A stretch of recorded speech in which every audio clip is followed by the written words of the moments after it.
Selamat pagi semuanya. Saya akan menjelaskan mengenai capital budgeting, mulai dari teorinya sampai hitungannya ya. Bagi penjelasan diperuntukkan bagi teman-teman yang belum mendapatkan karena kelasnya ada libur kemarin. Oke ya. Jadi teori pendahuluannya seperti ini. Jadi yang namanya capital budgeting sering disebut sebagai penganggaran modal. Penganggaran modal. Nah, jadi ini apa? Capital budgeting adalah sebuah proses, ya kalian bisa mencatatnya, proses mulai dari menganalisa aliran kas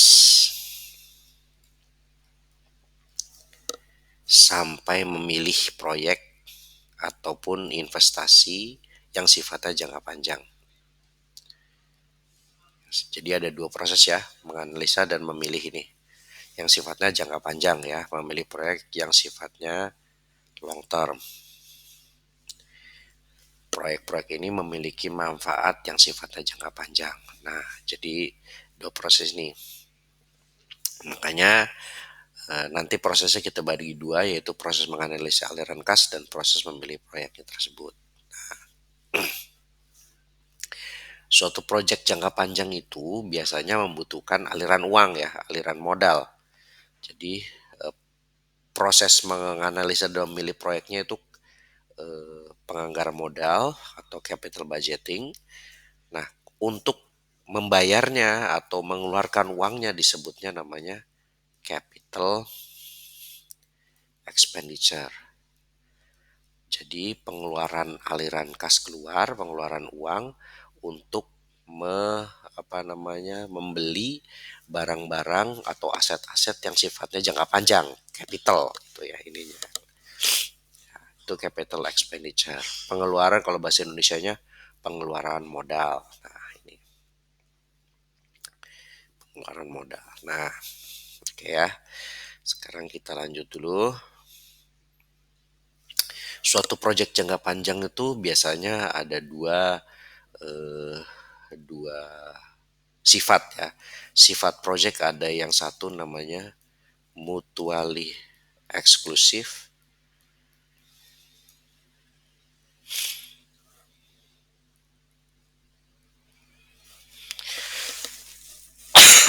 Maaf saya sedang sakit ya. Mutually eksklusif. Jadi mutual eksklusif tuh diterimanya proyek yang satu maka akan meniadakan proyek yang lain ya. Jadi kalau misalnya ada proyek A, B sama C, yang A diterima, yang B diterima, yang C diterima. Nah, tapi yang dijalankan hanya A karena eksklusif deh. Jadi hanya satu yang diterimanya, hanya A aja yang dijalankan. Itu mutually eksklusif. Semuanya mempunyai kepentingan yang sama. Tapi ada juga yang sifat project yang bisa A, B, C, semuanya diterima, semuanya dijalankan berbarengan. Nah, itu juga sifat project yang lain apa namanya? Tidak mutually eksklusif ya, non mutually eksklusif. Nah, gitu. Nah,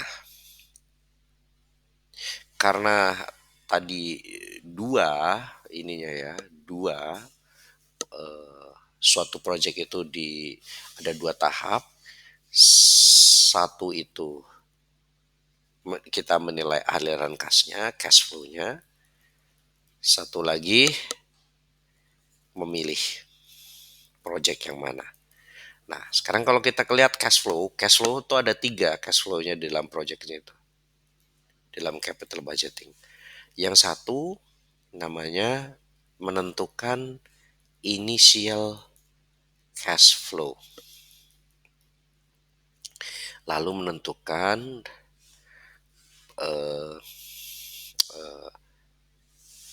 cash flow from operation. Yang terakhir menentukan terminal cash flow. Ketiga-tiganya ini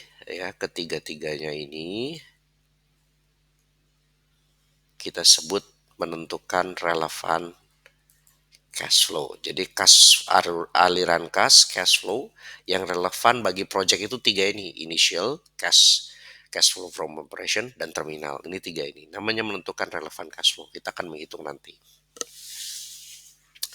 Apa itu initial cash flow? Initial cash flow adalah aliran kas pada saat awal project. Jadi tahun ke nol ya, aliran kas pada saat awal project.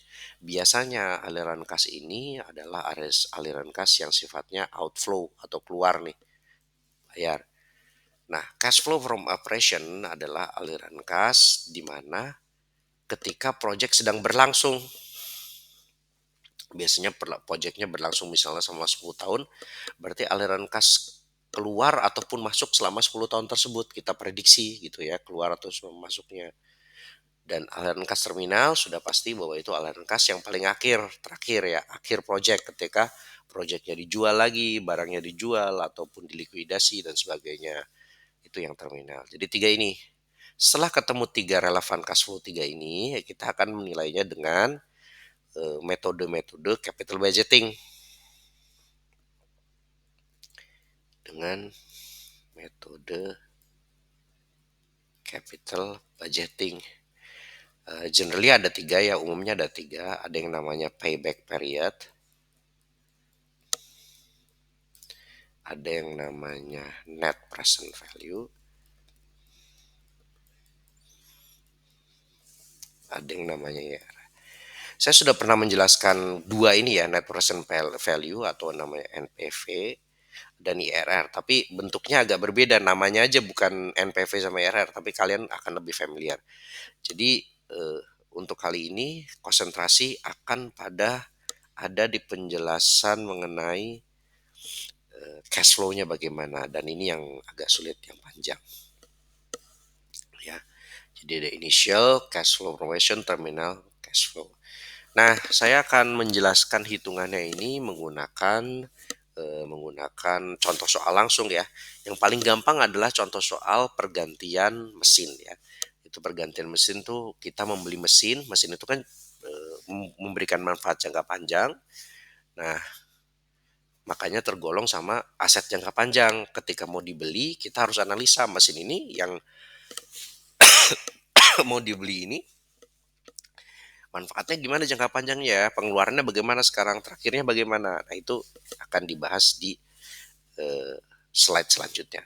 Terima kasih, di video selanjutnya ya. Terima kasih.